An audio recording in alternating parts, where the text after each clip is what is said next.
নমস্কাৰ কি খবৰ আপোনালোকৰ আশা কৰো আপোনালোক ভালে আছে কুশলে আছে আৰু এডিআৰই 3.0 ৰ কাৰণে প্ৰিপাৰেচন কৰি আছে এডিআৰই 3.0 কেতিয়া আহিব কি কৰিব লাগিব বস্তুটো কি কেনেকৈ আপুনি পাস কৰিব কেনেকৈ সমত চাকৰি কৰিব গুটেইবোৰ আজি এই ভিডিওত আপোনালোকে পাব গতিকে মই কৈছো এই ভিডিওটো শেষলৈকে চাওক কাৰণ এই ভিডিওটো চোৱাৰ পিছত আপোনাৰ বেলেগ আৰু ভিডিও চাব নালাগে এডিআৰই ৰ বিষয়ে ৰাইট সো আহক আমি বেছি দিন নকৰি আজি ভিডিও আৰম্ভ কৰো আজি ভিডিওত আপোনালোকে পাব কি আজিৰ ভিডিওত আমি কথা পাতিম এডিআৰই 3.0 আহি আছে আমি সকলোৱে গম পাইছো ৰাইট কিন্তু আপুনি যদি তেতিয়ালৈকে বাট চাই আছে যে তেতিয়া আহিব তেতিয়াহে পঢ়িম নো আপুনি চাকৰি নাপায় গ্যাৰান্টিড 95% সেই কাৰণে ফেল কৰে কাৰণ নোটিফিকেশন অহাৰ পিছতহে পঢ়িব আৰু এইবাৰ বিশেষকৈ বহুত বেছি কম্পিটিশন হ'ব আচ্ছা যিয়ে নহওক আমি ইমান কথা নাপাতি আহক আজিৰ এইটো ভিডিও আৰম্ভ কৰো এডিআৰই 3.0 আহি আছে আৰু আজিৰ এইটো ভিডিওত আমি ডিসকাস কৰিম আপুনি কেনেকৈ পঢ়িব এডিআৰই 3.0 ৰ বাবে সিলেবাস কি হ'ব আৰু নিউ এক্সাম প্যাটাৰ্ন আগৰ ধৰণে আগত যেনেকৈ এক্সাম হৈছিল ঠিক তেনেকৈ আজিকালি এক্সাম নহয় এডিআৰই ঠিক আছে সো সেইবোৰ আমি আজি এইটো ভিডিওত ডিসকাস কৰিম ওকে আৰু এডিআৰই কি তাৰ বিষয়ে আমি কথা পাতিম আচ্ছা আপোনালোকক মই ইয়াত কৈ দিওঁ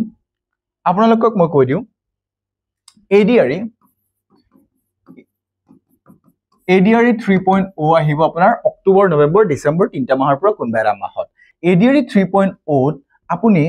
কি পাব এডিআৰই 3.0 আপোনাৰ দুটা ক্যাটাগৰী থাকে এটা হৈছে গ্ৰেড 3 আৰু এটা হৈছে আপোনাৰ গ্ৰেড 4 ঠিক আছে গ্ৰেড 3 আৰু গ্ৰেড 4 এই দুটা ক্যাটাগৰীত অসমত চাকৰি হ'ব এডিআৰই ঠিক আছে আই হোপ আপোনালোকে বুজিব যি সকল নতুন তেওঁলোকক মই কৈ আছো গ্ৰেড 3 এণ্ড গ্ৰেড 4 গ্ৰেড 3 ত আপোনাৰ থাকিব এইচএসএলসি এইচএস আৰু গ্ৰেজুৱেট ঠিক আছে কিন্তু আপোনাৰ এডিআৰই যেটো ক্যাটাগৰী 4 অৰ্থাৎ গ্ৰেড 4 তাত থাকিব আপোনাৰ 8 পাস আৰু আপোনাৰ এইচএসএলসি কোনোবা ইকুইভ্যালেন্ট কোনোবা ডিগ্ৰী বা আইটিআই এইকিটা আপোনাৰ প্ৰয়োজন হ'ব যদি আপুনি গ্ৰেড 3 বা গ্ৰেড 4 ত চাকৰি কৰিব বিচাৰে ঠিক আছে গ্ৰেড 3 ত বিশেষ গ্ৰেড 4 ত আৰু গ্ৰেড 3 ত এইকিটা ক্যাটাগৰীত আপোনাৰ চাকৰি পাব কেনেকৈ পাব কি হ'ব কি প্যাটাৰ্নত পঢ়িম কেনেকৈ পঢ়িম সেইবোৰ আমি ডিসকাস কৰিম এইখিনি মই আপোনালোকক জাস্ট অলপ আভাস দি লৈছো যে গ্ৰেড 3 ত আপুনি এইচএসএলসি এইচএস আৰু গ্ৰেজুৱেট যদি হয় তেতিয়ালে আপুনি গ্ৰেড 3 ত চাকৰি পাব পাৰে আৰু গ্ৰেড 4 ৰ কাৰণে আপোনাৰ 8 পাস এইচএসএলসি কোনবা ইকুইভ্যালেন্ট আপোনাৰ ডিগ্ৰী আছে আৰু আইটিআই থাকিলে আৰু বেছি ভাল বুজিছে সো এডিআৰই 3.0 ত আপুনি যদি পঢ়িব বিচাৰে তেতিয়ালে মই আপোনাক ক'ব বিচাৰো অক্টোবৰ নৱেম্বৰ মাহত আপোনাৰ ভ্যাকেন্সি আহিব কিন্তু তেতিয়ালৈকে আপুনি অপেক্ষা যদি কৰে দেন আপোনাৰ চান্স 95% ফেইল হোৱাৰ হে 99% ফেইল হোৱাৰ কাৰণ এতিয়া যি সকলে চাকৰি পাব তেওঁলোকে এতিয়াই পঢ়া আৰম্ভ কৰি দিছে আৰু তাৰ বাবে আমিও পঢ়া আৰম্ভ কৰি দিছো এডিআৰই 3.0 ক্ৰেশ কোৰ্স আমি অহা 15 তাৰিখত অহা মাহৰ 15 আগষ্টত আমি স্টাৰ্ট কৰিম বৰ্তমানে আমাৰ প্ৰি এডমিশন চলি আছে আৰু অনলি 399 रुपीजত আপুনি আমাৰ লগত জয়েন কৰিব পাৰিব সো আপোনাৰ এই ইয়াত যি লিখা আছে গুটেই সময় আপুনি পাই যাব পোষ্ট কৰি যাব পাৰে মই পঢ়ি শুনাব বিচাৰা নাই ওকে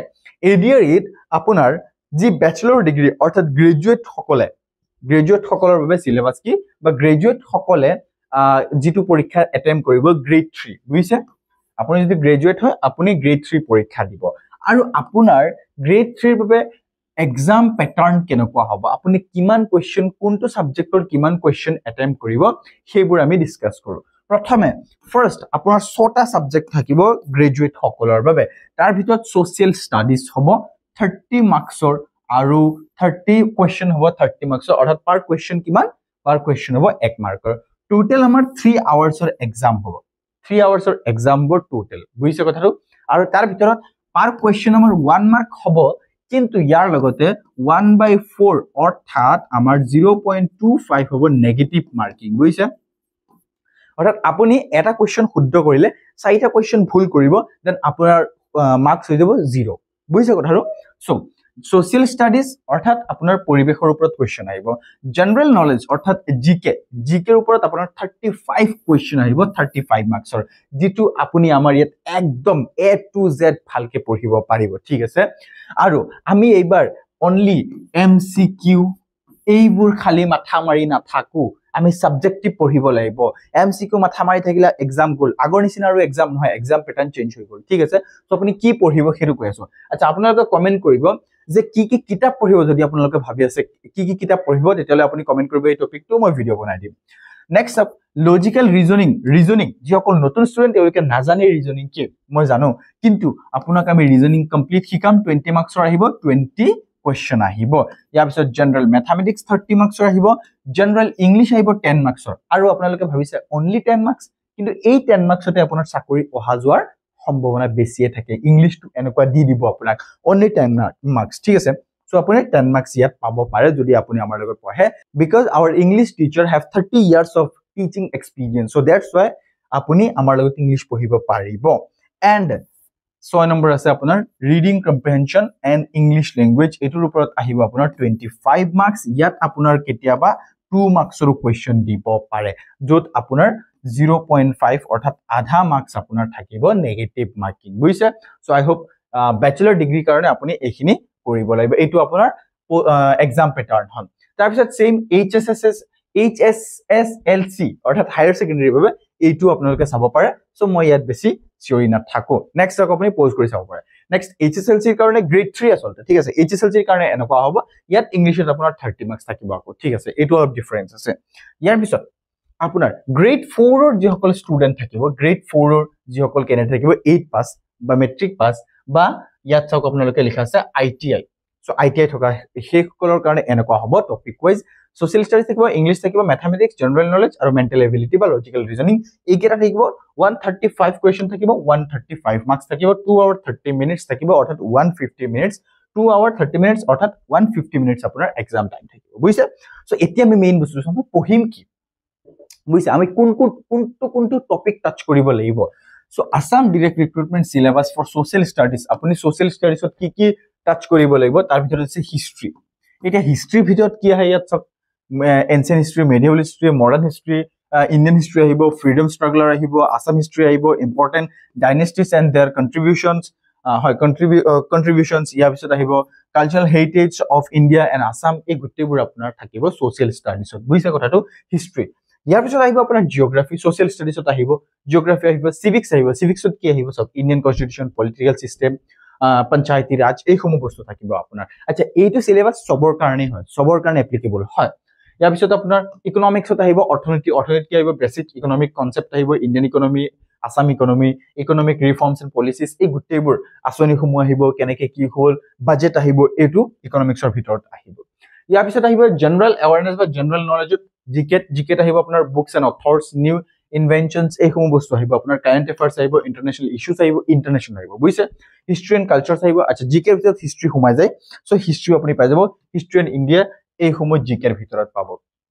ঠিক আছে এইটো আৰু টপিক আছে ফেমাস আৰ্টিস্ট বহুত এই গুটেবোৰ টপিক আমি A to Z পঢ়ি যাম বিকজ আমি এইবাৰ চাকৰি লোৱাৰ মুডত আছো বুজিছে সেই কাৰণে এতিয়াৰ পৰা পঢ়িম আৰু আপুনি 15 আগষ্টৰ পৰা আমাৰ লগত আমাৰ এপত আচ্ছা আপুনি আমাক 6300 মই নাম্বাৰটো আকৌ লিখি দিছো ইয়াত 6300941823 এই নম্বৰত WhatsApp কৰিব আমাৰ এপৰ লিংক পাই যাব কোৰ্সৰ লিংক পাই যাব সো আপুনি আৰু ডেসক্ৰিপচনতো আপুনি চেক আউট কৰিব পাৰিব বুজিছে সো এইসমূহ পাব ইয়াৰ পিছত চাওক আসামৰ স্পেসিফিক আহিব যেনেকে নলেজ এবাউট আসাম আহিব আসাম হিষ্ট্ৰী আহিব literature geography of Assam current affair এইসমূহ আহিব ইয়াৰ পিছত ল্যাঙ্গুৱেজ এণ্ড গ্ৰামাৰ ইংলিশত কি আহিব আপোনাৰ চাওক Assam direct recruitment syllabus for English language ইংলিশত কি আহিব চাওক ইংলিশত প্ৰথমে আপোনাৰ আহিব ইডিয়মছ এণ্ড ফ্ৰেজেছ বুজিছে ইডিয়মছ এণ্ড ফ্ৰেজেছ এইটো আহিব এক্টিভ এণ্ড পেসিভ ভয়েসৰ ৰুলছ আহিব ক্লোজ টেষ্ট আহিব ৰুলছ বহুত কনজাংকচন আহিব তাৰ পিছত লেটাৰ ৰাইটিং ফৰমেট আহিব এইসমূহ বস্তু আহিব এইটো সব ঠিক আছে আপুনি এইসমূহ পঢ়ি লব এই গুটেবোৰ আমি পঢ়িম Assam direct recruitment syllabus for quantitative aptitude অৰ্থাৎ ৰিজনিংৰ কাৰণে আপোনাৰ সব কি আহিব টাইম এণ্ড স্পীড ইয়াৰ পিছত আছে আপোনাৰ ইয়াত ধৰক পাৰ্সেন্টেজ আহিব প্ৰবাবিলিটি আহিব এৰিথমেটিক এপ্টিটিউড আহিব এইবোৰ বস্তু আপোনাৰ আহিব কোডিং ডিকোডিং এজ প্ৰবলেমছ ঠিক আছে এভাৰেজ ইয়াৰ পিছত কি আহিছে ইয়াত ৰিজনিং আচ্ছা তাত আপোনাৰ কি আছিল তাত আছিল আপোনাৰ কোয়ান্টিটিভ এপ্টিটিউড আৰু ইয়াত হ'ব আপোনাৰ ৰিজনিংৰ type logical deduction logical games essential part এইবোৰ আহিব আপোনাৰ ওকে যেনেকে cause and effects theme direction এইবোৰ বস্তু আপোনাৰ থাকিব বুজিছে ওকে সো আই হোপ আপোনালোকক মই বুজাব পাইছো কি আহিব আৰু কেনেকুৱা ধৰণে আপুনি পঢ়িব আপুনি আমাক কমেন্ট কৰিব আচ্ছা নিউ এক্সাম প্যাটাৰ্নটো কেনেকুৱা আগৰ নিচিনা নহয় আগতে আমি এমসিকিউ মাৰি গৈ পৰীক্ষাত একদম কেতিয়াবা আহি যায় বাট আজিকালি আপুনি এমসিকিউ মাথা মাৰিলে নহব ৰাইট আপোনাৰ আজিকালি পঢ়িব লাগিব সাবজেক্টিভ ওয়াইজ লগতে এমসিকিউ প্ৰেক্টিছ কৰিব লাগিব কাৰণ পৰীক্ষাটো আপোনাৰ এমসিকিউ দিব লাগিব কিন্তু আপুনি লগতে এমসিকিউ প্ৰেক্টিছ কৰিব লাগিব সাবজেক্টিভ ওয়াইজ পঢ়িব লাগিব তেতিয়াহে আপুনি পাব সো এইবাৰ আমি সাবজেক্টিভ ওয়াইজ পঢ়িম এন্ড মই কৈছো নহয় আমি চাকৰি লোৱাৰ মুডত আছো সো সেইভাবে আপুনি আমাৰ চেনেলটো সাবস্ক্ৰাইব কৰক আৰু আই হোপ আপোনালোকক মই জিৰো নলেজ দিব বিচাৰিছো যেটো ইনফৰমেশন দিব বিচাৰিছো আজিৰ এই ভিডিঅ'ৰ যোগেদি সেইটো মই দিব পাৰিছো নেক্সট টাইম দুই দিনৰ ভিতৰত আমি ক্লাছ ষ্টাৰ্ট কৰি দিম আমাৰ এই চেনেলতে সো সেইভাবে আপুনি সাবস্ক্ৰাইব কৰক আৰু আমাৰ এপটো আমি ক্লাছ ষ্টাৰ্ট কৰিম 15 আগষ্ট প্ৰি এডমিশন চলি আছে and the price is only 399 আৰু আপুনি যদি 15 আগষ্টৰ পিছত লয় ভাবিছে অলপ দেৰিকে লওক তাৰ পিছত আপোনাৰ প্ৰাইচটো অলপ বাঢ়িব পাৰে বিকজ এটো প্ৰি এডমিশনৰ কাৰণে মই ৰাখিছো ঠিক আছে সো আই হোপ আপোনালোকক মই ইনফৰমেশন দিব পাৰিছো আজিৰ এই ভিডিঅ'ৰ যোগেদি আপোনাৰ লগত মই আকৌ লগ পাম তেতিয়ালৈকে আপুনি আমাৰ লগত জড়িত থাকক আৰু লাইভ ক্লাছ হ'ব ঠিক আছে লাইভ ক্লাছ হ'ব যিসমূহ ক্লাছ হ'ব ধন্যবাদ ভিডিঅ'টো চোৱাৰ কাৰণে জয় আই অসম